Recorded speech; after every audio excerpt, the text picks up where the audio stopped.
Thiruvananthapuram SAP ക്യാമ്പിലെ police trainee തൂങ്ങി മരിച്ചതിൽ വകുപ്പുതല അന്വേഷണം.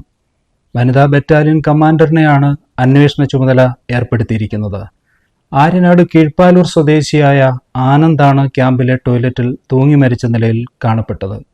കഴിഞ്ഞ ആഴ്ചകളിലൊക്കെ ആനന്ദ് മാനസികമായി പിരിമുറുക്കത്തിലായിരുന്നു എന്ന് വീട്ടുകാർ പറയുന്നു. ജോലിസ്ഥലത്തെ ജാതി അധിക്ഷേപങ്ങളും ശാരീരികമായ പീഡനങ്ങളും കൊണ്ട് ആനന്ദ് ജീവിതം മടുത്തതാണെന്ന് സഹോദരൻ ആരോപിക്കുന്നു.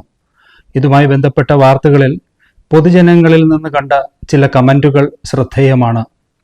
പോലീസ്, പട്ടാളം മുതലായ സേനാ വിഭാഗങ്ങളിലേക്കുള്ള ട്രെയിനിങ് പീരീഡിൽ മിക്ക ആളുകൾക്കും അസഹനീയമായി തോന്നാം. പക്ഷേ അത് അതിജീവിച്ച് കയറി വരണമെന്നാണ് ചിലരുടെ അഭിപ്രായം. എന്തായാലും ആത്മഹത്യ ഒരു പരിഹാരമായി കാണാതിരിക്കൂ. ആലോചിച്ചാൽ അതല്ലാതെ ധാരാളം ഓപ്ഷൻസ് ജീവിതത്തിൽ കിട്ടുകയും ചെയ്യും.